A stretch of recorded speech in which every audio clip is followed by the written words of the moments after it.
جدیدیت کو پس جدیدیت کے تناظر میں سمجھا جائے، ماڈرنٹی کو پوسٹ ماڈرنٹی یا ماڈرنزم کو پوسٹ ماڈرنزم کی بائنری میں سمجھے۔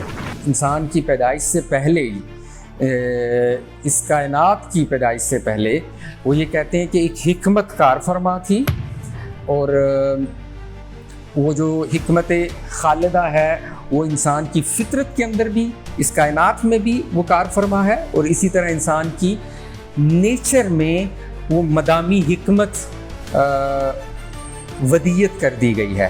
تو جتنے بھی مذاہب آ رہے ہیں وہ اس بنیادی یا اس بہت ہی پرینیل وزڈم کا ہی شاہکار ہیں، یعنی ماڈرنزم سے پہلے جو کچھ بھی تھا وہ ٹریڈیشن تھا۔ تو وہ جو ٹریڈیشن تھا اس میں جو اسلامی روایت بھی ہے وہ کافی زیادہ ڈائنامک تھی، وہ بہت زیادہ متغیر تھی، وہ بہت زیادہ کریٹیو تھی۔ ہاں، اس کا ایک مفہوم کچھ لوگ یہ لے لیتے ہیں جو کہ روایت نہیں ہے بلکہ وہ روایت پرستی ہے، یا اس کو ہم ٹریڈیشن کی بجائے ٹریڈیشنلزم سے تعبیر کر سکتے ہیں۔ تو ٹریڈیشن ایک چیز ہے جو کہ ایک بڑا ڈائنامک پروسیس ہے جو کہ چلا آ رہا ہے، اس میں چیزیں ریفائن ہوتی ہیں اور آگے منتقل ہو جاتی ہیں، اپنے جوہر میں، ایسنس میں ویسی ہی رہتی ہیں، لیکن اپنے ایکسپریشن میں، اظہار میں وہ بدلتی رہتی ہیں، مختلف کلچر اور تہذیبوں کے ساتھ اس کا تعلق ہوتا ہے۔ 15ویں صدی سے ہم شروع کریں، 16ویں صدی سے ہم شروع کریں، اس وقت سے لے کے ابھی 20ویں صدی تک جو سارا ایرا ہے، دور ہے، اس دور کو، اس میں جو کچھ بھی ہے، اس میں جو فکر ہے، جو سائنس ہے، جو فن ہے، جو آرٹ ہے، جو تسلسل ہے، اس کو جدیدیت کہا جاتا ہے، اس کو ماڈرنٹی کہا جاتا ہے۔ ہم سب لوگ ماڈرن ہیں۔ ماڈرن ہونے کا مطلب یہ ہے کہ ہم اس خاص ایرا میں جی رہے ہیں جسے ماڈرن ٹائم کہتے ہیں، ماڈرن ایج کہتے ہیں، ماڈرن کنڈیشن کہتے ہیں۔ تو اس سینس میں چونکہ ہم اس ایرا میں جی رہے ہیں تو ہم سب ماڈرن ہیں۔ لیکن جب آپ یہ کہتے ہیں کہ ماڈرنٹی ہی ٹھیک ہے یا جدیدیت والا تھیسس ہی حق ہے، تو پھر آپ ماڈرنسٹ ہو جاتے ہیں۔ ماڈرن ہونا ایک چیز ہے، ماڈرنسٹ ہونا یا ماڈرنزم کا علم بردار ہونا، ٹھیک ہے نا، وہ ایک الگ چیز ہے۔ انلائٹنمنٹ ہوتی ہے جس میں یہ ماڈرنٹی مزید میچور ہوتی ہے۔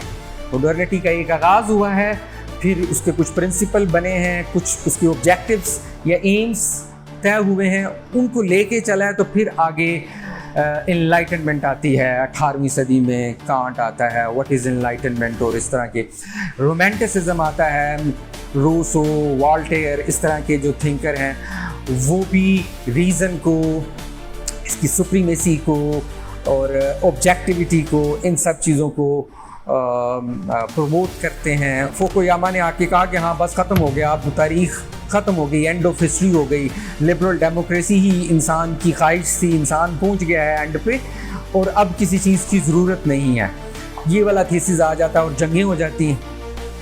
پھر ہوتی ہیں پہلی اور دوسری جنگ، جسے ہم عظیم کہیں یا حقیر بڑی دو جنگیں ہو جاتی ہیں۔ ان جنگوں میں پھر انسان نے جو یہ انڈسٹری کے ذریعے سے ایک ٹیکنالوجی اور بڑے بڑے اوزار بنائے تھے، اس نے پھر انسان کو بتایا کہ ترقی کیا چیز ہوتی ہے، یا اس ترقی نے انسان کو کیا دیا۔ انسان اپنی اقدار پہ سمجھوتا کر گیا، لیکن الحاد جو کہ ڈائریکٹ مذہب کو چیلنج کر رہا ہے، یعنی وہ مذہب کا اینٹی تھیسس ہے، وہ مذہب کا رد کر رہا ہے، اور یہ نام لے کے کہ ہم مذہب کو رد کر رہے ہیں، اس کا تو سامنا کرنا پڑے گا۔ بسم اللہ الرحمن الرحیم۔ آج کی ہماری اس گفتگو کا موضوع ہے روایت اور جدیدیت کیا ہے۔ یہ موضوع اپنی وسعت کے لحاظ سے تو متقاضی ہے کہ ہم اس پہ روایت پہ الگ سے گفتگو کریں اور جدیدیت پہ الگ سے گفتگو کریں، لیکن ایک ہی نشست میں ہم ان دونوں کو سمجھنے کی، ان دونوں پر سوچنے کی کوشش کریں گے۔ روایت اور جدیدیت ایک ہی مجلس میں ہم ان دونوں کو سمجھنے میں تھوڑا سا کامیاب اس طرح بھی ہو سکتے ہیں کہ چیزیں جو ہیں وہ اپنی اضداد سے پہچانی جاتی ہیں. معروف بات ہے کہ تعرف الاشیاء بازدادها، کہ اشیاء اپنی اضداد سے، اپنی ضد سے پہچانی جاتی ہیں. تو روایت اور جدیدیت میں بھی لوگ ایک تضاد دیکھتے ہیں یا اس کو اپوزٹ سمجھتے ہیں. تو اس حیثیت میں ہم اس کو سمجھنے میں کامیاب ہو سکتے ہیں. جدیدیت کا ایک تو طریقہ یہ ہے کہ ہم روایت کے پس منظر میں جدیدیت کو سمجھیں، یا روایت اور جدیدیت کی ایک بائنری بنا کے ہم جدیدیت کو سمجھیں. دوسرا ایک طریقہ یہ ہو سکتا ہے کہ جدیدیت کو پس جدیدیت کے تناظر میں سمجھا جائے، ماڈرنٹی کو پوسٹ ماڈرنٹی یا ماڈرنزم کو پوسٹ ماڈرنزم کی بائنری میں سمجھے. ایک یہ طریقہ ہے، لوگ اس طرح سے بھی ماڈرنٹی کو یا جدیدیت کو سمجھتے ہیں. لیکن ہم جو ہے جدیدیت اور روایت، ماڈرنزم اور ٹریڈیشن کو اپنے پس منظر میں رکھیں گے اور ان دونوں کو سمجھنے کی کوشش کریں گے. پہلے ہم روایت کو لے لیتے ہیں. ان کی جو انگلش میں، انگریزی زبان میں ان کے لیے جو لفظ ہیں روایت کے لیے، وہ ٹریڈیشن کا لفظ ہے، اور جدیدیت کے لیے ماڈرنٹی کا لفظ ہے. اس کے علاوہ بھی مختلف الفاظ ہم استعمال کرتے ہیں. روایت کے ساتھ ہم کبھی کبھی روایت پسندی کا لفظ استعمال کرتے ہیں، یا روایت کے ساتھ ہم روایت پرستی کا ایک لفظ استعمال کرتے ہیں. اسی طرح جدیدیت کے ساتھ جدیدیت پسندی، جدیدیت پرستی، جدید دور، یا انگلش میں ان کے لیے لفظ ہوتے ہیں ماڈرنزم، ماڈرنٹی، ماڈرنائزیشن، اور اس کے مقابلے میں ٹریڈیشن اور ٹریڈیشنلزم، یہ لفظ استعمال ہوتے ہیں. روایت کو ہم سب سے پہلے لیتے ہیں تو روایت کے مختلف مفاہیم یا مختلف مناہج ہیں اس کو سمجھنے کے. روایت کا ایک مطلب آسان جو ہمارے سامنے آتا ہے وہ ہوتا ہے جسے ہم کہتے ہیں حدیث کی روایت. یعنی فلاں راوی نے یہ کہا ہے، یہ روایت ہے. آپ صلی اللہ علیہ وسلم سے اس کو منسوب کرتے ہوئے روایت کا ایک لفظ استعمال ہوتا ہے. یہ ٹریڈیشن ہے. اس ٹریڈیشن کو کہا جاتا ہے ٹریڈیشن ایز رپورٹنگ، کہ آپ صلی اللہ علیہ وسلم اس دنیا سے چلے گئے ہیں، دین جو ہے وہ مکمل ہو گیا ہے. اب دین کا جس طرح ہمارے پاس ایک سورس قرآن ہے، اسی طرح ایک دوسرا سورس آپ صلی اللہ علیہ وسلم کی احادیث ہیں. ان احادیث کو جو کہ آپ صلی اللہ علیہ وسلم کے قول، فعل اور تقریر سے، تقریر کو حدیث کہا جاتا ہے، ان احادیث کو جو نقل کرتے ہیں، یہ نقل کرنے والا جو پروسیس ہے، اس کو روایت کہا جاتا ہے. روایت کا ایک مفہوم آسان لفظوں میں یہ ہے. تو یہ روایت نقلی روایت ہم اسے کہہ سکتے ہیں آسان لفظوں میں. اس کی تفصیل میں ہم نہیں جاتے، لیکن ایک منہج ہمارے سامنے، ایک طریقہ روایت کو سمجھنے کا یہ ہے. دوسرا، روایت کہا جاتا تھا کہ کچھ خاص روایت سے مراد، ہم تھوڑا سا اس طرح کنفیوز بھی ہوتے ہیں کہ ہم ٹریڈیشن کا لفظ بھی استعمال کرتے ہیں، وہ انگلش میں ہے اور اس کی کنوٹیشن سم ٹائم ڈفرینٹ ہوتی ہیں، اور اردو کا لفظ بھی ہم استعمال کرتے ہیں روایت، اس کے اپنے مفاہیم ہوتے ہیں، اپنے معنی ہوتے ہیں. لیکن ہم ان دونوں کو ساتھ لے کے چلتے ہیں، روایت کا اردو والا لفظ اور انگلش میں جو ٹریڈیشن کا لفظ استعمال ہوتا ہے. تو روایت اس کو بھی کہا جاتا تھا کہ آپ صلی اللہ علیہ وسلم کی اس دنیا سے رخصت ہونے کے بعد ابھی اسلام جو ہے وہ عرب میں ہی تھا، پوری دنیا میں نہیں پھیلا تھا. جیسے ہی اسلام عجم سے ملتا ہے یا دوسرے افکار سے اس کا تعارف ہوتا ہے، دوسرے فلسفوں سے متعارف ہوتا ہے، یونان کے فلسفے آتے ہیں یا دوسری تہذیبوں سے اسلام کا آمنا سامنا ہوتا ہے، تو پھر مختلف چیزیں، مختلف مسائل سامنے آتے ہیں، تو علم الکلام وجود میں آتا ہے. وہ علم الکلام کی جو روایت ہے، جسے ہم تھیولوجی بھی کہتے ہیں، وہ پھر زیادہ عقل پہ اپنی بنیاد رکھتی ہے، دین کو فلسفے اور عقل یا ریزن کی بنیاد پہ سمجھنے کی کوشش کرتی ہے۔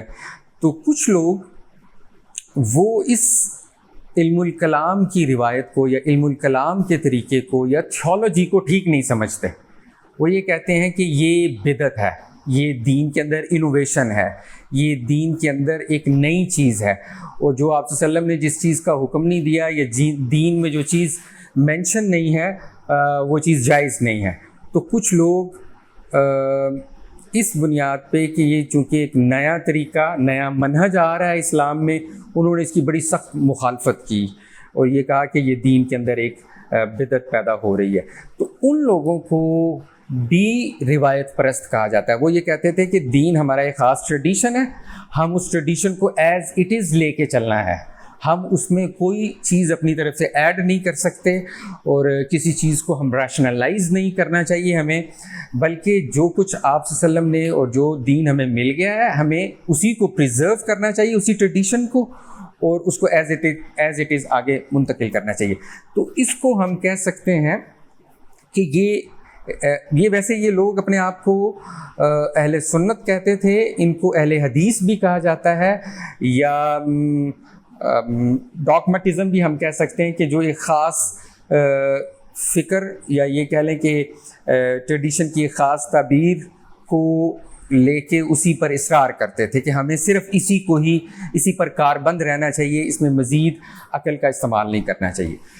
اس میں کئی طرح کے لوگ تھے، خاص طور پہ یہ والے جو لوگ ہیں روایت پرست بھی انہیں کہا جاتا ہے، انہیں لٹرلسٹ بھی کہا جاتا ہے انگلش کے اندر، انہیں ٹریڈیشنلسٹ بھی کہا جاتا ہے۔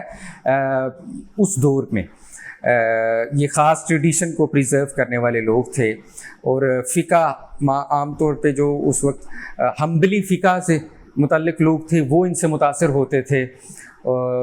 معروف ناموں میں سے سفیان بن عیینہ، یحییٰ بن سعید جیسے جو لوگ ہیں وہ اسی ٹریڈیشنلسٹ فکر سے متعلق ہیں، یا بشر الحافی ایک مشہور نام ہے۔ کہا یہ جاتا ہے کہ یہ لوگ بڑے سنجیدہ ہوتے تھے، یعنی یہ کہتے تھے کہ ہمیں ایون کسی قسم کے فن یا کسی قسم کے کھیل کود یا ہنسی مذاق میں بھی نہیں پڑنا چاہیے، یہ ہمیشہ اپنے اوپر ایک خاص طرح کی سنجیدگی طاری کر کے رکھتے تھے۔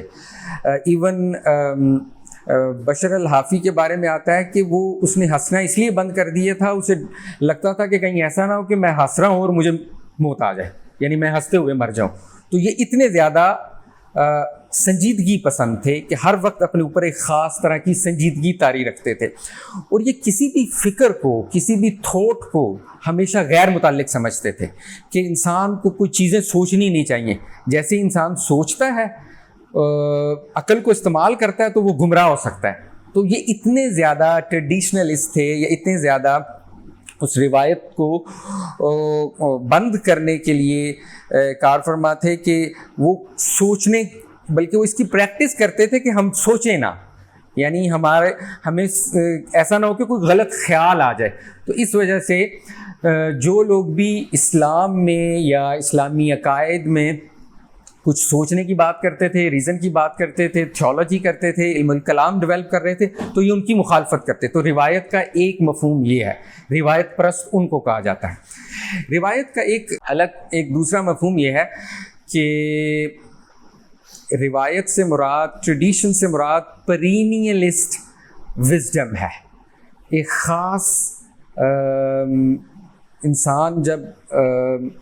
انسان کی پیدائش سے پہلے ہی، اس کائنات کی پیدائش سے پہلے، وہ یہ کہتے ہیں کہ ایک حکمت کار فرما تھی، اور وہ جو حکمت خالدہ ہے وہ انسان کی فطرت کے اندر بھی، اس کائنات میں بھی وہ کار فرما ہے، اور اسی طرح انسان کی نیچر میں وہ مدامی حکمت ودیت کر دی گئی ہے۔ تو جتنے بھی مذاہب آ رہے ہیں وہ اس بنیادی یا اس بہت ہی پرینیل وزڈم کا ہی شاہکار ہیں۔ جتنے مذاہب ہیں وہ اسی حقیقت یا اسی سچائی کا اظہار ہے۔ ان میں جو لوگ ہیں وہ ہمیں رینیگینو کا نام اگر آپ نے سنا ہو، یا فریٹجوف شواں، مارٹن لنکس جیسے جو لوگ ہیں، وہ روایت کے اس مفہوم سے جڑے ہوئے ہیں یا روایت کو اس طرح بیان کرتے ہیں. ٹریڈیشن یا پرینیل تھاٹ جو ہے ان کی یہ ہے کہ اصل میں حکمت، اصل میں وزڈم پرینیل ہے، وہ شروع سے ہے، اس کائنات میں بھی کار فرما ہے، انسان کی فطرت میں بھی ہے، اور تمام مذاہب اسی کا اظہار ہیں. ہمارے ہاں حسن عسکری جو ہیں انہوں نے اس ٹریڈیشن کو یہاں متعارف کروایا، اور پھر سراج منیر صاحب ہیں انہوں نے اس پہ لکھا. آج کل ڈاکٹر سہیل عمر صاحب اس فکر سے جڑے ہوئے ہیں. تو روایت کا ایک مفہوم یہ ہے. روایت کا ایک جدید مفہوم بھی موجود ہے، اس کو ہم کہہ سکتے ہیں ٹریڈیشن ایز ڈسکرسیوٹی. استدلالی مفہوم ہے یہ روایت کا. یعنی روایت کس چیز کا نام ہے؟ یہ لوگ یہ کہتے ہیں کہ روایت اصل میں ڈائلاگ کا نام ہے، روایت اصل میں ڈسکرسیوٹی کا نام ہے. روایت اس چیز کا نام ہے کہ آپ کریٹیکلی چیزوں کو دیکھیں، آپ تنقیدی فریم میں جو بھی ہمیں پاس سے مل رہا ہے، جو بھی ہمارے پاس موجود ہے پریزنٹ میں، جو فکر ہے، جو عمل ہے، جو رویہ ہے، ہمیں ہر وقت کیا کرنا چاہیے؟ اسے ایک تنقیدی نگاہ سے، تنقیدی فکر سے گزارنا چاہیے. اور یہ جو ڈسکرسیوٹی ہے یہ بہت زیادہ امباڈیڈ ہے پریکٹس کے ساتھ، یہ بہت زیادہ جڑی ہوئی ہے لینگویج کے ساتھ. تو ہمارے پاس جو الفاظ ہوتے ہیں اور ہمارے پاس جو پریکٹس جو ہوتی ہے، یہ ہر وقت کیا کرتی ہے؟ روایت کو نکھارتی رہتی ہے، ٹریڈیشن کی تنظیف کرتی رہتی ہے. جو بھی ہمیں ماضی سے ملا ہے یا ملتا ہے اس کو نکھارتی رہتی ہے. تو ہمیں کرنا یہ چاہیے. اس کے علم بردار کون ہیں؟ اس کے علم بردار آج کل طلال اسد جو کہ امریکہ میں ہیں، علامہ اسد کو اگر آپ جانتے ہیں تو ان کے بیٹے ہیں. وہ روایت کے اس مفہوم کو، یہ ٹریڈیشن کی اس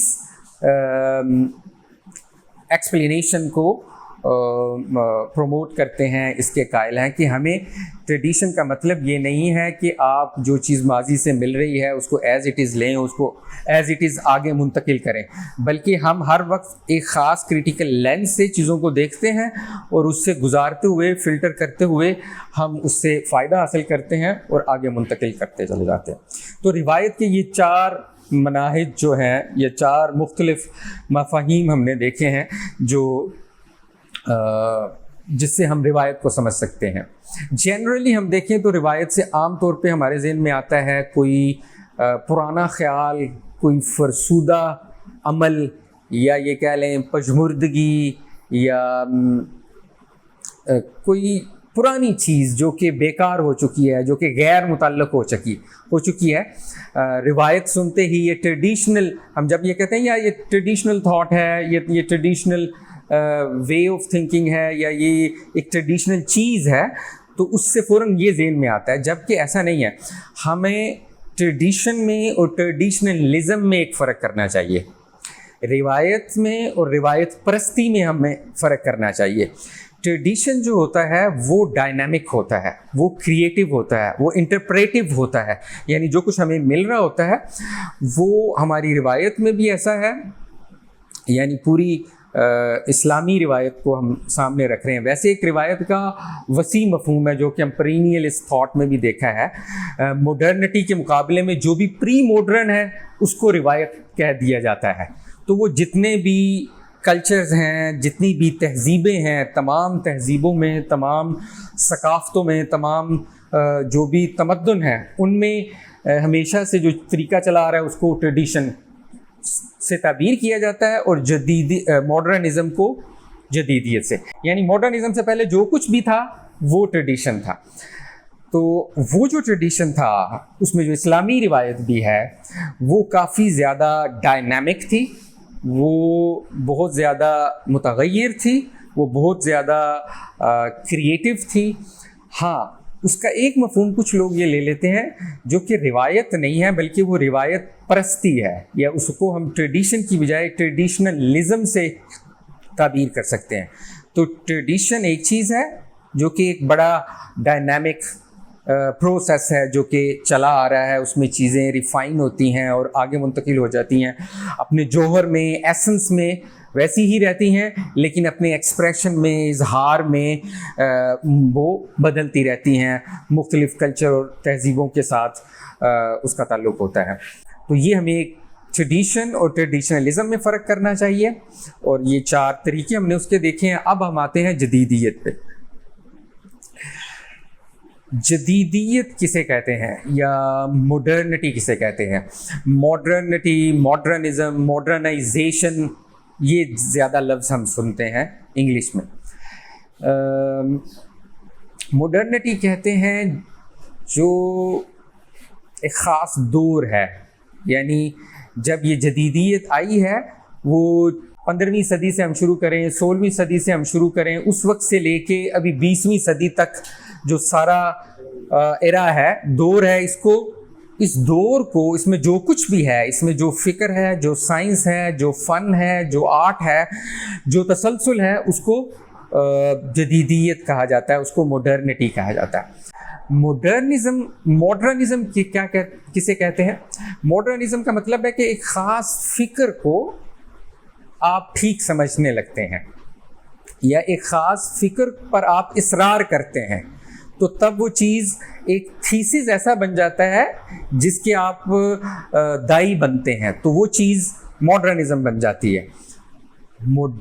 ماڈرنائزیشن کسے کہتے ہیں؟ ماڈرنائزیشن کہتے ہیں جب چیزیں پری ماڈرن پیٹرن سے یا ٹریڈیشنل طریقوں سے چیزیں بدلتی ہیں، جو پروسیسز ہوتی ہیں، سوشل انسٹیٹیوشن بدلیں گے، یا پھر پولیٹیکل انسٹیٹیوشنز بدلتے ہیں، یا پھر سائنس کے طریقے بدلیں گے، یا پھر کلچر کے کچھ اظہار یہ بدلیں گے، اس بدلنے کے عمل کو، یا پھر جدید ٹیکنالوجی آتی ہے تو ٹیکنالوجیکل ڈیولپمنٹ جو ہوتی ہے، یہ پروسیس ماڈرنائزیشن کہلاتا ہے۔ تو ان 3 مختلف تصورات کو ہمیں الگ الگ کرنا چاہیے اس کی بہتر تفہیم کے لیے، کہ ماڈرنٹی، ماڈرنزم اور ماڈرنائزیشن۔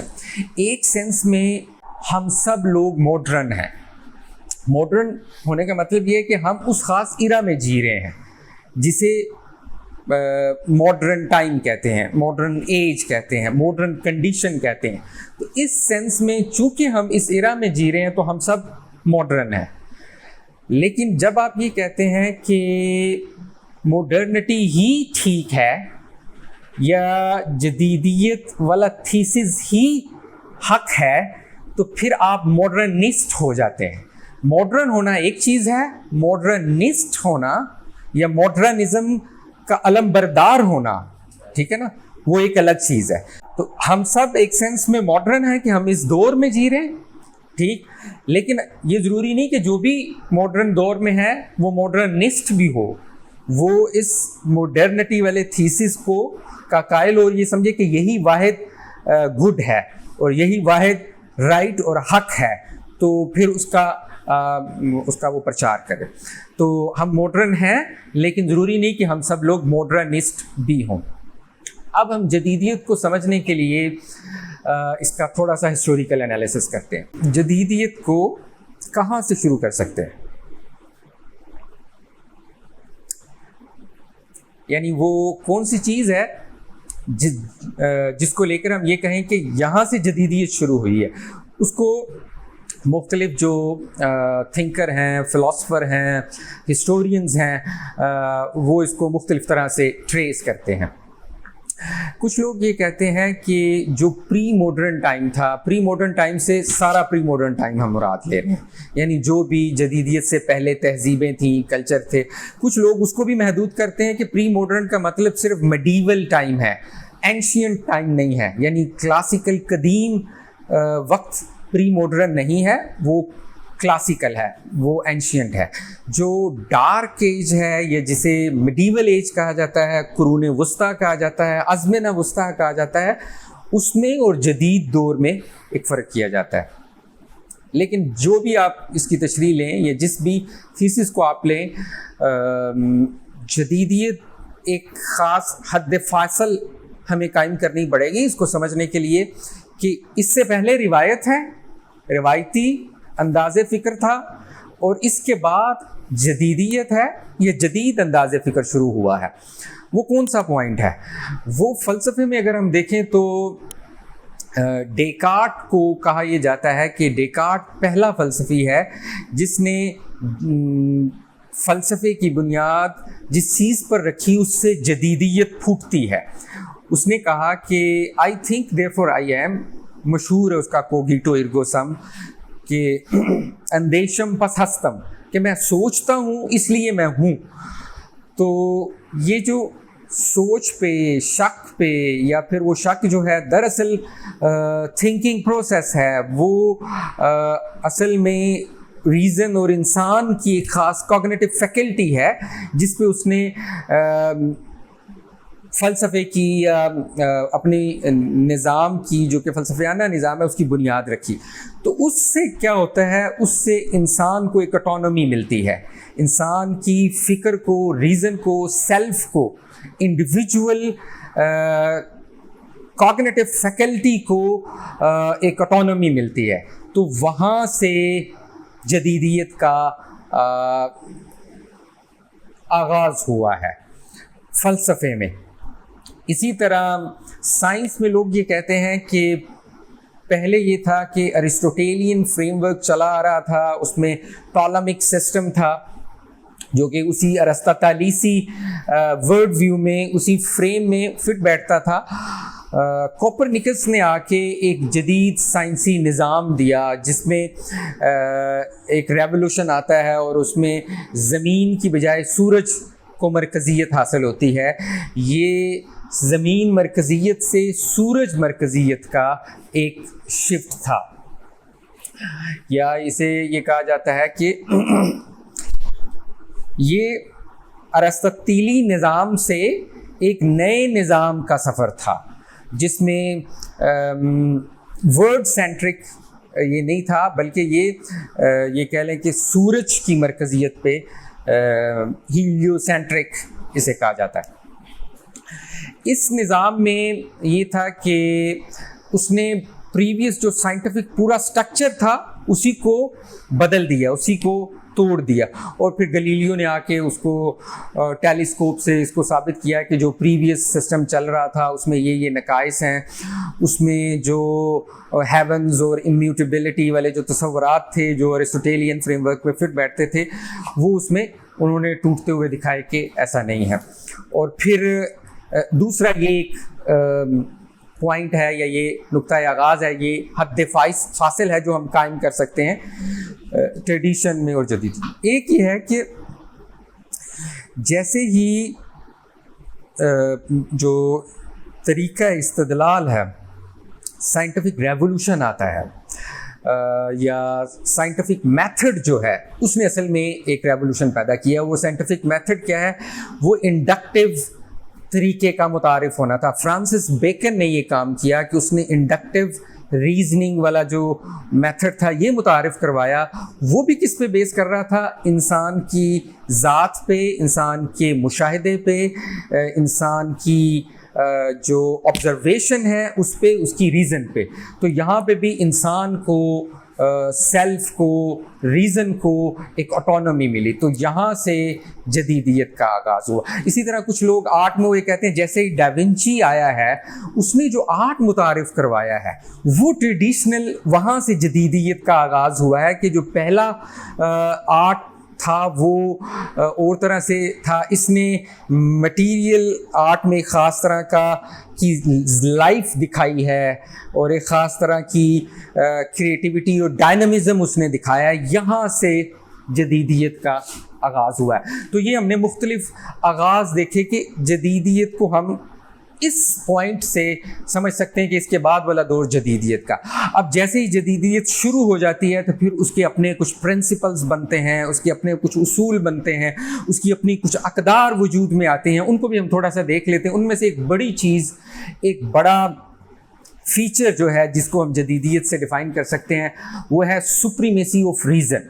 ان سب کا کرکس یا ان سب کا خلاصہ بھی یہ تھا, یہ جو مختلف پوائنٹس ہم نے دیکھے, کہ انسان کی ریزن کو اب ہم بالادستی دیں گے یا سپریمیسی دیں گے. انسان کی جو عقل ہے اب وہ خود مختار ہوگی. انسان جو ہے اب اپنی عقل کی بنیاد پہ خود کفیل ہوگا. اسی کو لوگ پھر ہیومنزم سے بھی تعبیر کرتے ہیں کہ چونکہ اس میں انسان مرکزیت قائم ہوتی ہے, ہیومن کو ایک بنیادی اہمیت مل جاتی ہے یا اساس کے طور پہ دیکھا جاتا ہے. اور یہ جدیدیت کا سب سے بڑا ایک دعویٰ تھا یا سب سے بڑا ایک تھیسس تھا. اور اس سے وہ حاصل کیا کرنا چاہتا تھا؟ اس سے وہ حاصل کرنا یہ چاہ رہا تھا کہ ہم چیزوں کو آبجیکٹو طریقے سے دیکھیں گے, ہم چیزوں کو معروضی انداز میں دیکھیں گے, ایک ہمگیریت پیدا ہوگی, ایک مطلقیت پیدا ہوگی. تو یہ جو یونیورسیلٹی ہے یا آبجیکٹیویٹی ہے, یہ ایک بہت بڑا جدیدیت کا خواب تھا, یا جدیدیت نے ایک بہت بڑا جو لوگوں کو دکھایا کہ اس سے انسان ایک یکسانیت پیدا کر لے گا علوم کے اندر, سائنسز کے اندر, فنون کے اندر, اقدار کے اندر, اور پھر یہ ہے کہ انسان اس کو فالو کرتا رہے گا.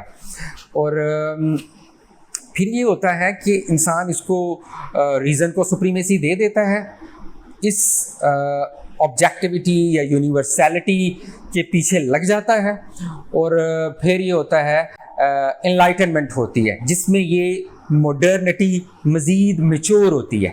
ماڈرنٹی کا ایک آغاز ہوا ہے, پھر اس کے کچھ پرنسپل بنے ہیں, کچھ اس کے آبجیکٹیوز یا ایمز طے ہوئے ہیں, ان کو لے کے چلا ہے. تو پھر آگے انلائٹنمنٹ آتی ہے 18ویں صدی میں, کانٹ آتا ہے واٹ از انلائٹنمنٹ, اور اس طرح کے رومانٹسزم آتا ہے, روسو, والٹیر, اس طرح کے جو تھنکر ہیں وہ بھی ریزن کو, اس کی سپریمیسی کو اور آبجیکٹیویٹی کو, ان سب چیزوں کو پروموٹ کرتے ہیں, اور یہ کہتے ہیں کہ اب انسان نے یہ کام کیا ہے کہ اس نے سیلف امپوز جو امیچورٹی تھی, کانٹ نے جس طرح اس کو ڈیفائن کیا کہ انسان کا means emergence from self impose immaturity, انسان نے جو اپنے اوپر ایک امیچورٹی طاری کی ہوئی تھی, ایک ڈپینڈنس طاری کی ہوئی تھی, وہ چرچ پہ ڈپینڈ کرتا تھا, وہ مختلف روایات پہ, مختلف ٹریڈیشنز پہ ڈپینڈ کرتا تھا, اس سے انسان نے اپنے آپ کو ایمینسپیشن دی ہے, آزادی دی ہے. اب انسان عقل کی بنیاد پہ آزاد ہو گیا ہے. تو اس آزادی کا پھر نتیجہ یہ نکلتا ہے کہ اس انڈیپینڈنس سے انڈیویجولزم ایک پیدا ہوتا ہے. اسی انلائٹنمنٹ سے پھر کیا ہوتا ہے, انڈیویجولزم پیدا ہوتا ہے کہ انڈیویجول کی اہمیت ہے, انڈیویجول جو کرے گا وہ اوتھینٹک ہے, انڈیویجول جو چاہے گا اسے پورا ہونا چاہیے, انڈیویجول جسے مانے گا وہی اس کے لیے معتبر بنے گا. تو سب سے بڑا حوالہ جو ہے وہ انڈیویجولزم بن گیا. اس انڈیویجولزم کی بنیاد پہ پھر انسان نے یہ کہا کہ اب جو ہے نا خدا کی جو سلطنت ہے یا باہر کی جو سوورینٹی ہے وہ قائم نہیں ہوگی, بلکہ انسان اپنا نظام خود بنائے گا. اور لبرل ڈیموکریسی کا ایک تصور ہمارے سامنے آتا ہے کہ اب سیاست میں, اب حکومت میں, اب اسٹیٹ جو ہوگی وہ خدا سے آزاد ہوگی, جسے ہم سیکولرزم بھی کہتے ہیں. اور لبرل ڈیموکریسی کا ایک تصور آتا ہے کہ اب انسان اس کو طے کرے گا. پھر اسی کے ساتھ پھر ایک فری مارکیٹ آ جاتی ہے, وہ بھی زیادہ فری ہے, زیادہ انڈیویجولسٹک ہے.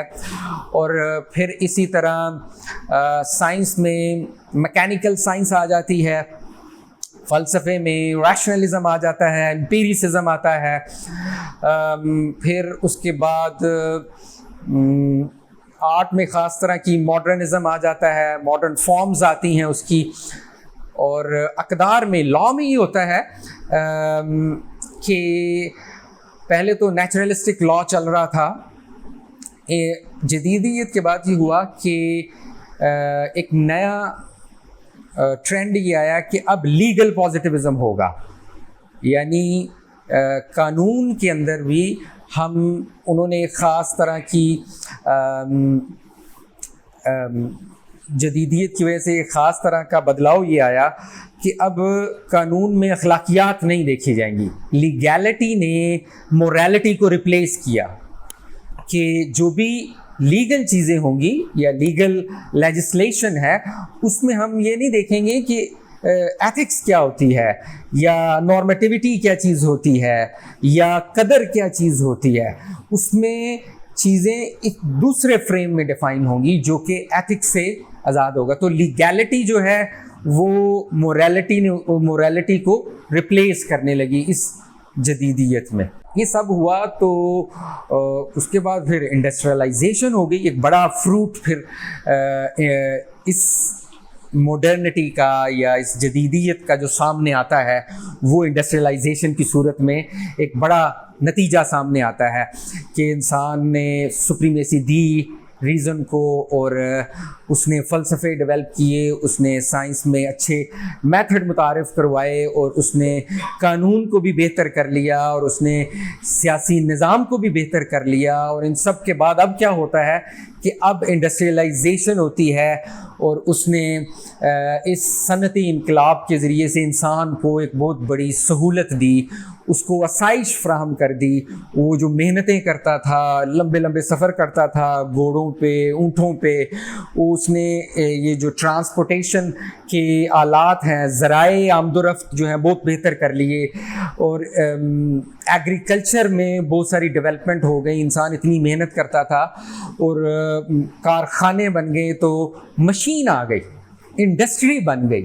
تو اس انڈسٹریلائزیشن سے وہ انسان کو اور زیادہ خواب آنے لگا کہ آپ تو انسان بہت آسودہ زندگی جیے گا اور آسائش ہو جائے گی، اور ہو رہی تھی، دکھ رہی تھی، اور ماڈرنٹی کامیاب چل رہی تھی، اور ٹریڈیشن کو اس نے کورنر کر دیا تھا. مذہب بھی کورنر ہو گیا 19ویں صدی میں خاص طور پہ آ کے. انڈسٹریلائزیشن کے بعد انسان بڑا مطمئن ہوتا ہے اپنے فیوچر سے، اور جدیدیت کے آدرشوں سے، جدیدیت کے اصولوں سے، جدیدیت کے فراہم کردہ اقدار سے،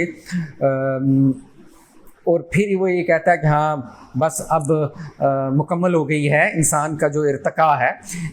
ارتقاء بھی جدیدیت کا ایک خاص حصہ تھا. اس کو بھی ہم تھوڑا سا اگر ڈال لیں، ہمارے پاس ٹائم جو ہے وہ کم ہو رہا ہے، کہ اسی دور میں پھر یہ ہوا کہ ایوولوشن کا تصور بھی آ جاتا ہے.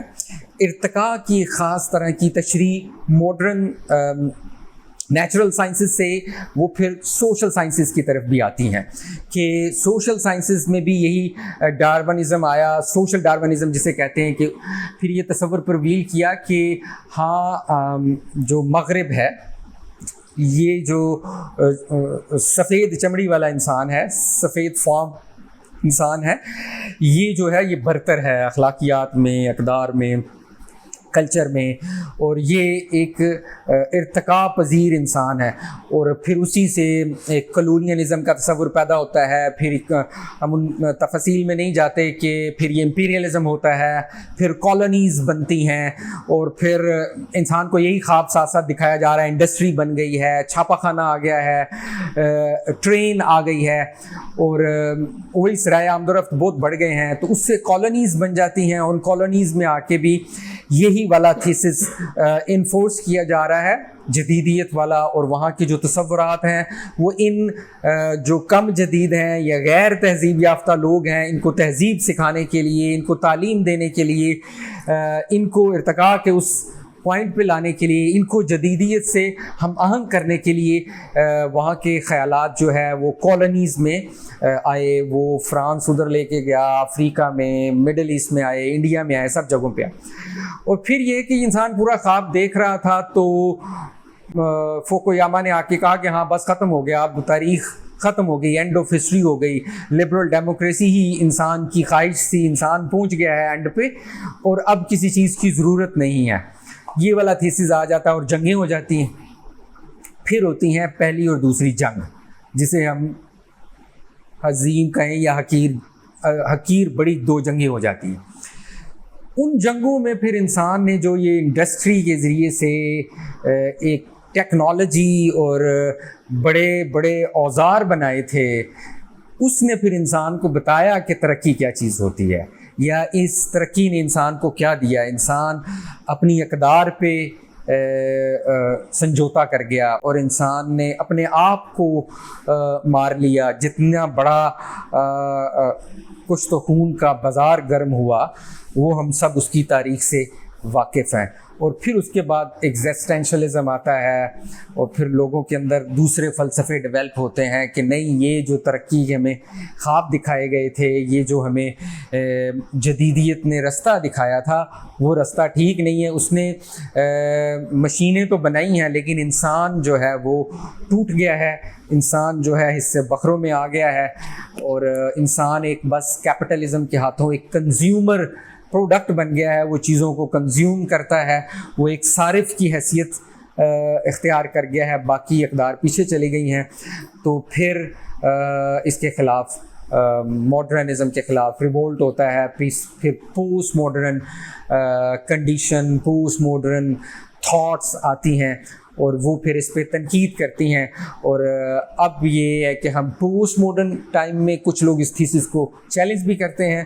ہم اس دور میں جی رہے ہیں جس میں جدیدیت کے وہ سارے خواب جو ہیں وہ ٹوٹ گئے ہیں، اور ان پہ تنقید بہت بڑے پیمانے پہ ہو چکی ہے، ریزن کی سپریمیسی پہ، اور آبجیکٹیوٹی پہ، اور اس ترقی پہ، پروگریس کے آئیڈیے پہ۔ تو اب ایک نئی فکر ہمارے سامنے ہے۔ یہاں پہ ہم اس گفتگو کو ختم کرتے ہیں، اور جو آپ کے سوالات ہیں اس سے پھر ہم اس گفتگو کو آگے بڑھائیں گے۔ جزاک اللہ۔ اچھا، سوال یہ ہے کہ سب سے پہلے آپ نے ایک کوٹیشن دی تھی، آپ فارغ التحصیل مدرسہ سے، ماشاء اللہ، تو آپ نے کہا تھا کہ یہ اہل سنت والجماعت اور اہل حدیث یعنی سب سے زیادہ ان چیزوں میں آتے ہیں، روایت پسندی میں، اور مخالفت کرتے ہیں، جبکہ ادھر مخالفت والا تو سیدھا ہی نہیں ہے۔ اللہ کے وسلم کی حدیث ہے، جہاں بھی کچھ غلط ہو رہا ہو پہلے ہاتھ سے روکو، پھر زبان سے، پھر دل میں جامع، اینڈ والا کرائٹیریا وَمَا آتَاكُمُ الرَّسُولُ فَخُذُوهُ۔ آیت اللہ تعالیٰ فرماتا جو اللہ کے وسلم دے وہ لے لو، اور جو اس چیز سے منع کرے رک جاؤ۔ تو اوبیسلی دین میں پھر تو نیو چیز کی جگہ ہی نہیں بنتی۔ اچھا، ہم نے اس طرح فرقوں کو ڈسکس نہیں کیا کہ اہل سنت یہ ہے، اہل حدیث یہ ہے، اور وہ یہ کہتے ہیں۔ ہمارے ہاں اہل حدیث ایک دوسرا مفہوم ہے، ٹھیک، یا محدثین جسے کہتے ہیں وہ ایک الگ مفہوم ہے، یا جو حدیث کو روایت کرتے ہیں اس کو اگر آپ محدث کہتے ہیں یا اہل حدیث کہیں اس سینس میں، تو وہ ایک دوسرا مفہوم ہے کہ جو آپ صلی اللہ علیہ وسلم کی روایت کو نقل کرنے والے لوگ ہیں، وہ محدثین ہوتے ہیں۔ لیکن یہ ایک خاص طرح کا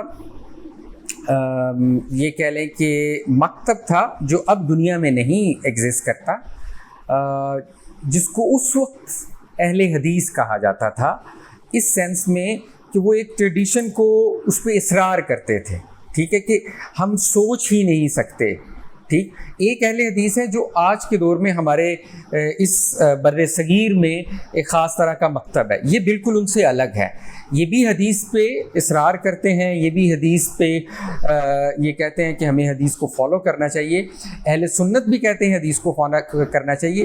وہ جس کی ہم بات کر رہے تھے، جس کا میں نے حوالہ دیا تھا، وہ اپنے آپ کو اہل سنت کہتے تھے، لیکن لوگ ان کو یہ کہتے تھے کہ یہ اہل الحدیث ہیں، ٹھیک ہے، وہ اپنے آپ کو نہیں کہتے تھے، یا ان کو یہ کہا جاتا تھا یہ اہل الروایہ ہے، ٹھیک، اس سینس میں کہ روایت پرستی کا، وہ حدیث پرستی کی بات نہیں ہم کر رہے، کہ جو لوگ حدیث کی بات کر رہے ہیں وہ یہ کہتے تھے جو کچھ ہمیں مل گیا ہے، جو روایت ہمارے پاس ہے، جو ٹریڈیشن ہمارے پاس ہے، اس میں کوئی چیز ایڈ نہیں ہو سکتی، اس میں کوئی چیز داخل نہیں ہو سکتی، اس کو ہم ری وزٹ نہیں کر سکتے، اس پہ ہمیں سوچنا نہیں چاہیے۔ اس کا ایک ہم نے یہ دیکھا کہ وہ سوچ کو، کسی بھی قسم کی فکر کو الاؤ نہیں کرتے تھے، جبکہ جو ہمارے اہل السنہ یا جو جسے ہم یہ کہتے ہیں فقہی روایت ہے یا فقہی ٹریڈیشن ہے، اس میں تو ایون جو اہل حدیث بھی ہیں، جو صحاح ستہ اور حدیث والے ٹریڈیشن کو بھی فالو کرتے ہیں، وہ بھی اجتہاد کا ایک ان کے ہاں بھی دائرہ موجود ہوتا ہے، قیاس کا ان کے ہاں بھی ایک ذریعہ علم یا ایک میتھڈ موجود ہوتا ہے. یہ تمام فقہا کے اندر بھی یہ موجود رہا ہے کہ ایسا نہیں ہے کہ ہم سوچ نہیں سکتے، جیسا کہ وہ والا ایک خاص گروہ کہتا تھا کہ ہمیں سوچنا ہی نہیں ہے. تو سوچنا، قیاس، اجماع، تھنکنگ، یہ تو ہمیں حدیث سے ملتا ہے کہ بھی آپ صلی اللہ علیہ وسلم سے مشہور روایت بھی ہے کہ آپ صلی اللہ علیہ وسلم نے کہا معروف صحابی کو کہ اگر آپ وہاں جا رہے ہیں تو آپ کس سے کام لیں گے؟ تو انہوں نے کہا قرآن، اور پھر انہوں نے حدیث، اور پھر یہ بات ہوئی کہ میں اپنے خود سے اجتہاد کروں گا. تو اس لیے یہ اجتہاد والا جو دائرہ ہے یا ذریعہ ہے یا جو ٹول ہے جس کو یوز کرتے ہوئے ہم ریوزٹ کرتے ہیں، چیزوں کو سوچتے ہیں، یہ تمام لوگ، یہ تمام مکاتب جو ہیں، وہ اہل تشیع ہیں، وہ اہل تسنن ہیں، یا وہ اہل حدیث ہیں، وہ سب اس کو تسلیم کرتے ہیں اور اس کے ذریعے سے کام لینے کو ٹھیک سمجھتے ہیں. لیکن جبکہ جس کی ہم بات کر رہے ہیں وہ یہ ٹھیک نہیں سمجھتے تھے. تو ہم نے اس تناظر میں اس کی بات کی ہے. وہ عام لوگ جو اہل حدیث ہیں یا جو حدیث کو پریفرنس دیتے ہیں، اس طرح کا ہم نے کوئی کمپیریزن نہیں کیا. جب ہم روایت کی بات کرتے ہیں، روایتی آدمی کی بات کرتے ہیں، تو ایک بڑا ہی ایک دقیانوسی سا، ایک بہت ہی بیکورڈ سا ہمارے ذہن میں آتا ہے تصور. تو یہ جو اب ماڈرنزم میں ہم جی رہے ہیں، کوئی ایک روایتی انسان ماڈرنزم میں جی رہا ہے، تو وہ کیسے جو ہے وہ روایتی بھی رہ سکتا ہے اور ماڈرن بھی ہو سکتا ہے؟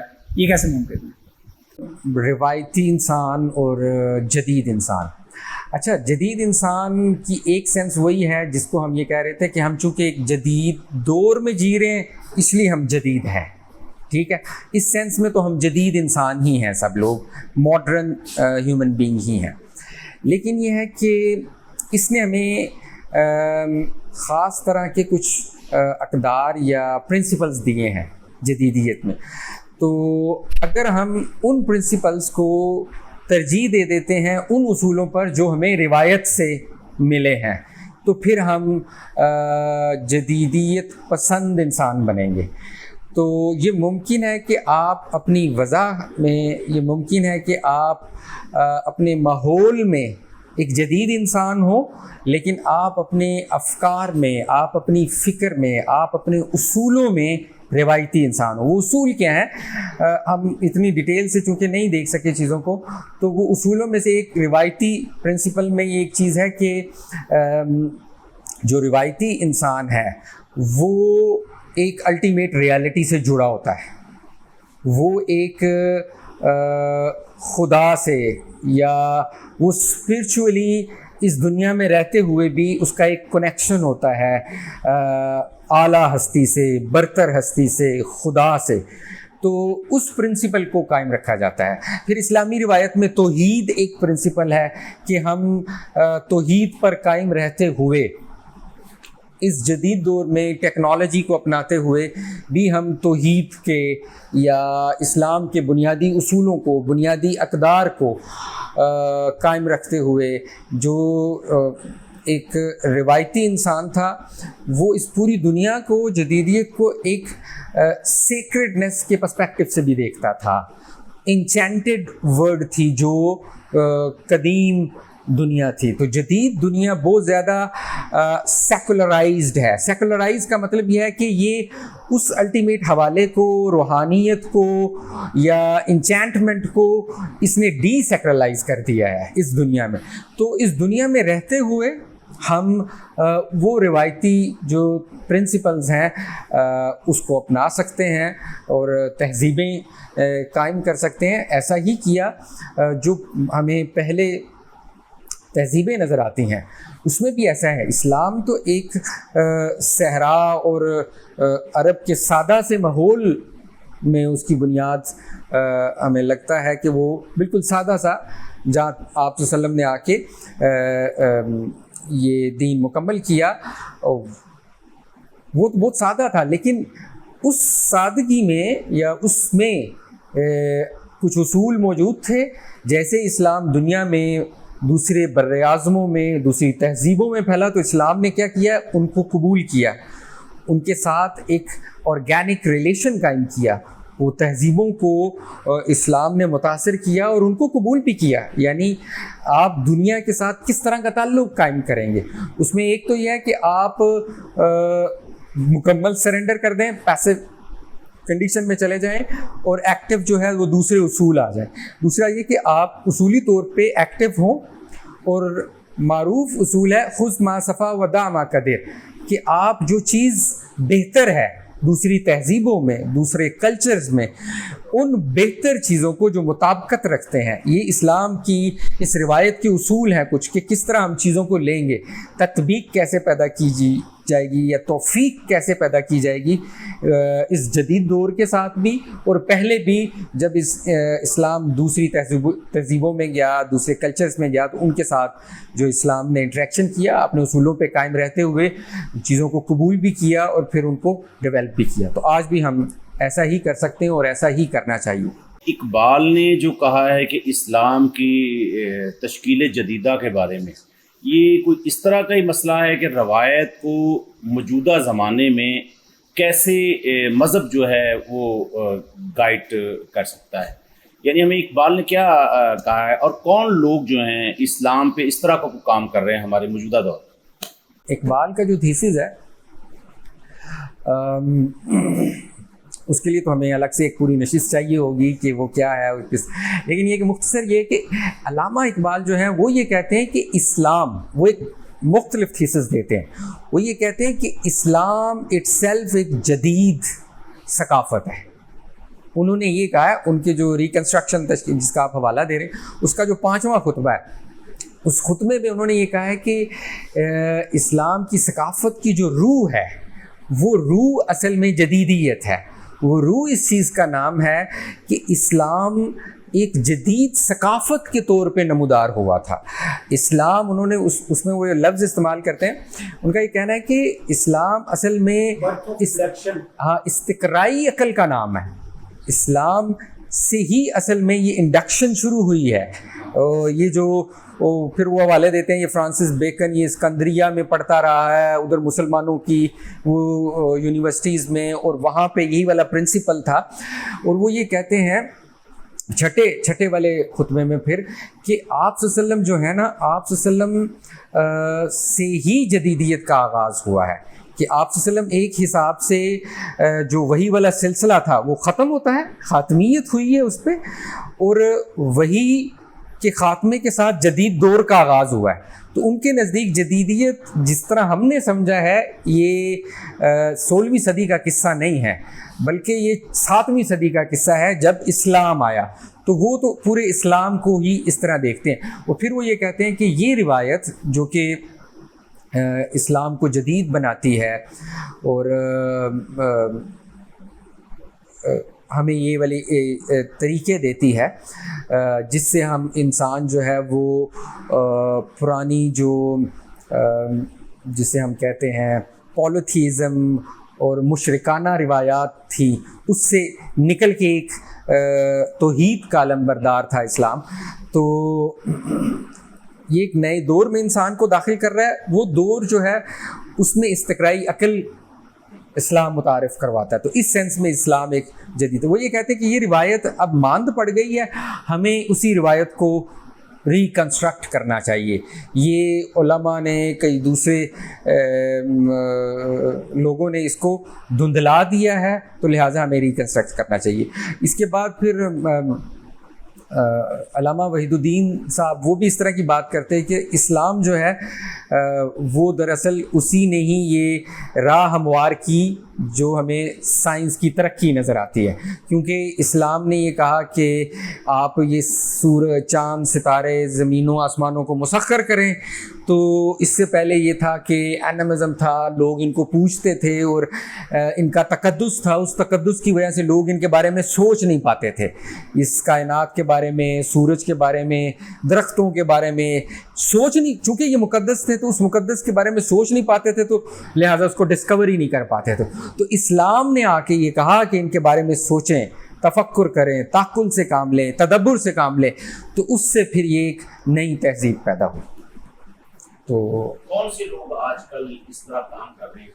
کام تو بہت تھوڑے لوگ کر رہے ہیں. یہی تو ہمارا مسئلہ ہے کہ ہمارے ہاں ایسے لوگ پیدا نہیں ہو رہے جو کہ اسلام کو اس طرح ریوائیو کریں, رینیول والا یا احیاء والا یا تجدید جسے کہا جاتا ہے. آج ہم ایک کرائسس میں جی رہے ہیں جس میں لوگوں کو ایک یہ کہہ لیں کہ رینیول ٹریڈیشن فراہم کیا جائے, اور یہ رینیول کانسٹنٹلی ہونا چاہیے, جبکہ ہمارے ہاں تو ایک تعطل ہے, اس پہ کام ہی نہیں ہو رہا. علامہ اقبال جہاں چھوڑ کر گئے تھے بات, اس کو آگے ابھی لوگ شروع نہیں کر پا رہے.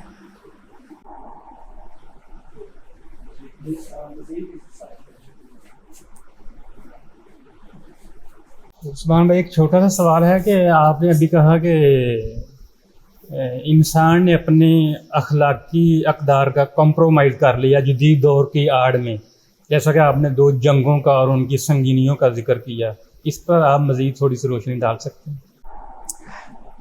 ایسے یہ ہے چونکہ انسان نے بہت زیادہ ریلائی کر لیا مشین پہ, یعنی انسان تو ایک نارمیٹو بینگ ہے, یا یہ کہ ایک اخلاقی حیثیت رکھتا ہے, اپنے اندر ایک اقدار کا دائیہ انسان کے اندر موجود ہے. انسان ہمیشہ سے اس کو دیکھتا آیا ہے, لیکن جدیدیت نے پھر یہ کیا کہ اس نے انسان کو اس قدری فریم ورک سے دور کیا. اس نے یہ کہا کہ ریالٹی اور پروڈکٹیوٹی یہ آپس میں جڑی ہوئی ہے, تو اقدار ہمیں وہ فائدے نہیں دیتی جو کہ یہ مشین ہمیں دے رہی ہے. اور اس مشین کی وجہ سے پھر انسان نے یہ سیکھا سہولت پسندی. اس مشین کی وجہ سے انسان نے مزید ہیپینس کے تصور کو, کہ انسان کو خوش ہونا چاہیے, انسان کو آرائش یا انسان کو آسائش میں رہنا چاہیے.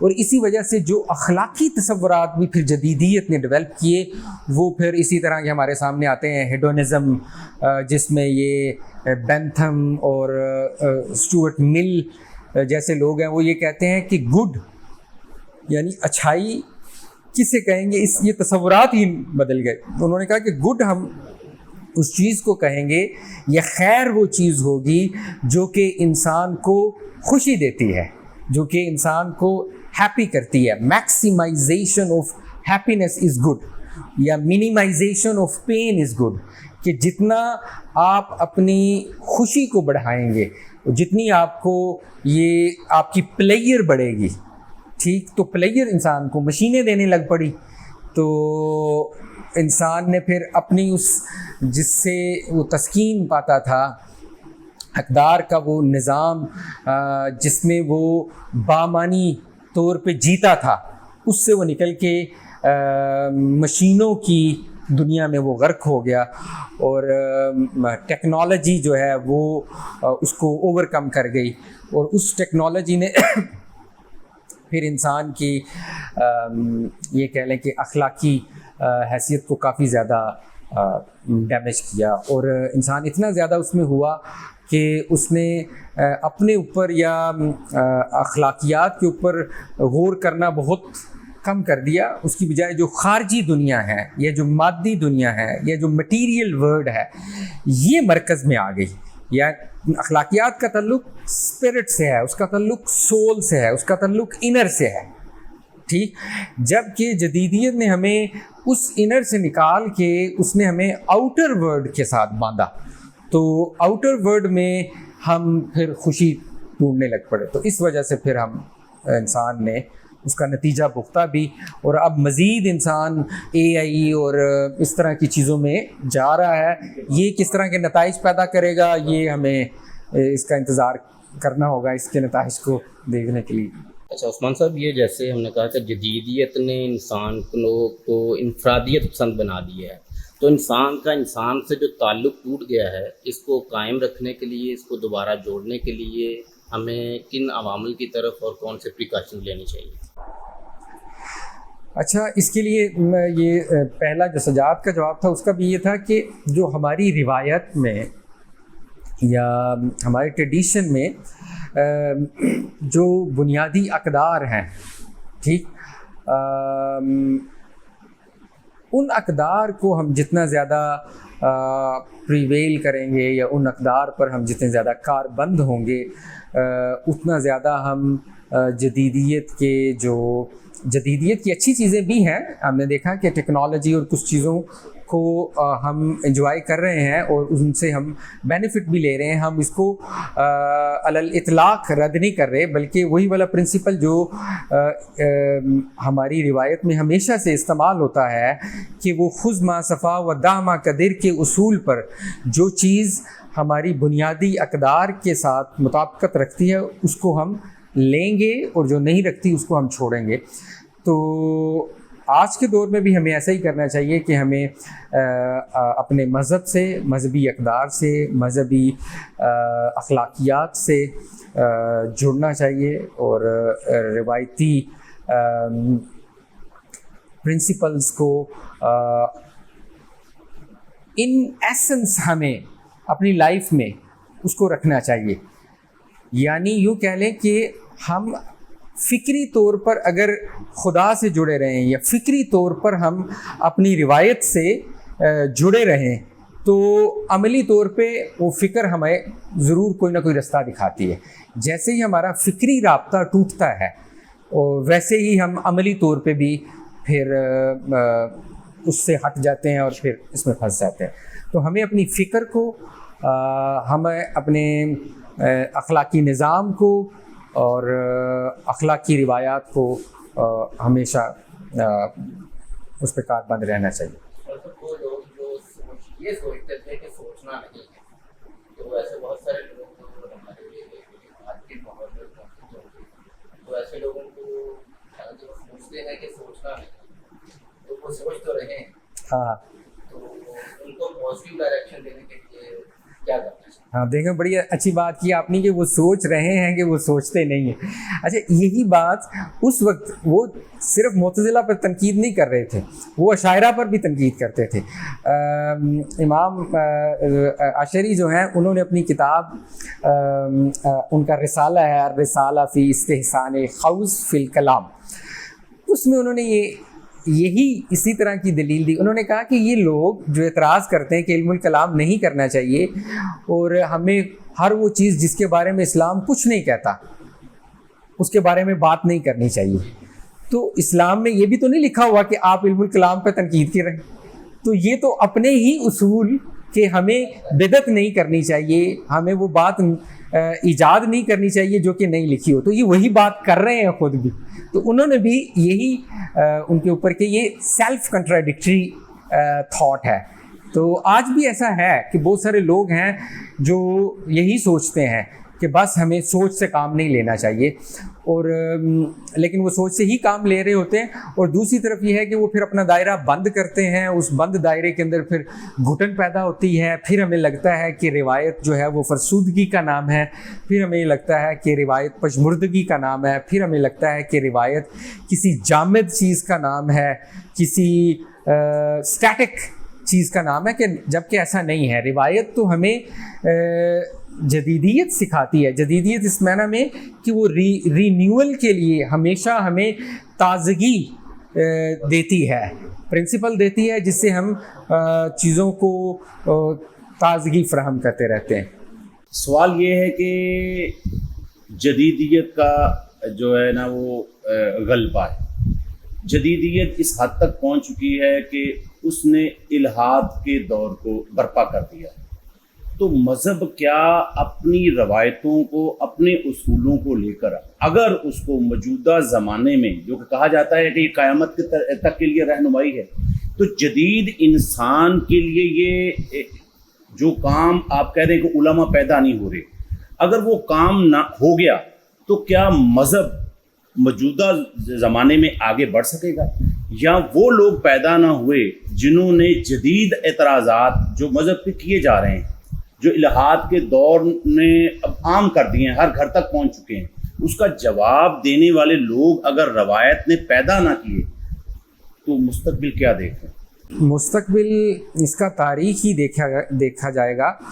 اگر جو ہماری روایت ہے وہ جم جائے گی یا وہ صرف ماضی کو ہی ہم یہ کہہ لیں کہ فریز کر دیں گے, ہم صرف اس کو ایک ہیریٹیج کے طور پر لیں گے, اس میں ایڈیشن نہیں کریں گے, اس میں خود سے نئی چیلنجز کو سمجھ کے اس کا جواب نہیں دیں گے, تو اس کا لازمی نتیجہ یہ ہے کہ پھر یہ ایکسٹنکٹ ہوگا. جیسے ہی کوئی چیز ارریلیونٹ ہوتی ہے تو اس کا جو ارریلیونس ہے وہ اسی کی موت کا سبب بنتا ہے. تو روایت زندہ تب ہی رہتی ہے جب وہ ریلیونس پیدا کرتی ہے. اگر آپ ریلیونس سے ہی نکل جائیں گے اور ماضی میں ہی جئیں گے, یا جسے ہم فریزنگ پاسٹ کہہ رہے ہیں اسی کو ہی ٹھیک سمجھیں گے, تو پھر اس کا لازمی نتیجہ ڈیڈ ہونا ہے, مرنا ہے. تو پھر روایت یا جو بھی روایت ہے, ہم چونکہ اسلام کے تناظر میں بات کر رہے ہیں تو اسلامی روایت, یا اگر کوئی ہندوازم کے تناظر میں, اگر کوئی جاپان کے تناظر میں بات کرے گا تو وہ اپنی روایت کو سامنے رکھتے ہوئے اس کے کھنڈر دیکھے گا فیوچر میں, یا اس کی موت کا اعلان کرے گا, یا اس کو مرتا ہوا دیکھے گا مستقبل میں. تو ہمارے ساتھ بھی ایسا ممکن ہے, یہ ہر روایت کے ساتھ ایسا ہوتا ہے. اور ہم دیکھتے ہیں کہ کئی روایات یا کئی افکار یا کئی مذاہب جو ریلیونس پیدا نہیں کر رہے تھے وہ ختم ہو گئے ہیں دنیا سے. ٹھیک ہے, تو ایسے ہی اگر ہم بھی ریلیونس پیدا نہیں کریں گے تو ختم ہو جائیں گے. اب جدید دور میں یہی تو ہمارا کرائسس ہے کہ نئے لوگ پیدا نہیں ہو رہے جو کہ اس کو رینیو کریں, جو کہ اس کا احیاء کریں, جو کہ اس کی تجدید کریں. اس کو سم ٹائم نیگیٹیولی بھی لوگ اس کو کنوٹ کرتے ہیں یا یہ لیا جاتا ہے, لیکن یہ ہے کہ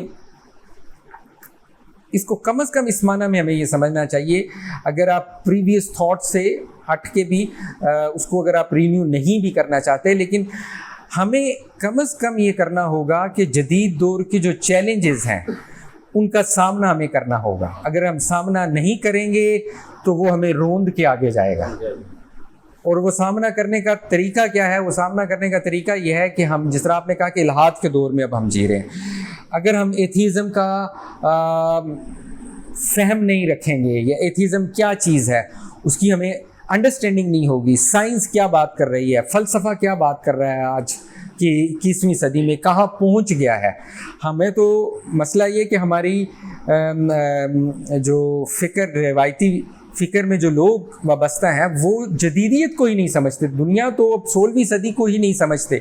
اب 500-600 سال کا سفر کر کے اب دنیا, فلسفہ, سائنس بہت آگے چلی گئی. اور جس الحاد والے دور میں ہم جی رہے ہیں, چلے آپ سائنس اور دوسری چیزوں سے اپنے آپ کو غیر متعلق کر لیں, ٹھیک ہے, ٹیکنالوجی سے غیر متعلق کریں کسی طرح, لیکن الحاد جو کہ ڈائریکٹ مذہب کو چیلنج کر رہا ہے, یعنی وہ مذہب کا اینٹی تھیسس ہے, وہ مذہب کا رد کر رہا ہے, اور یہ نام لے کے کہ ہم مذہب کو رد کر رہے ہیں, اس کا تو سامنا کرنا پڑے گا.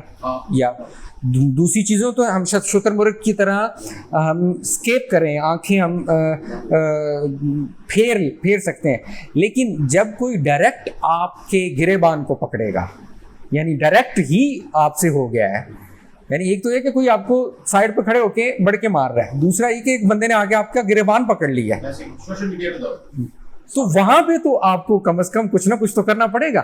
تو الحاد کیا کر رہا ہے؟ وہ مذہب کا گریبان پکڑ رہا ہے, وہ ڈائریکٹ آ کے آپ سے بات کر رہا ہے, وہ کہہ رہا ہے بھائی آپ کے اوپر یہ اعتراض ہے, مجھے اس کا جواب دو.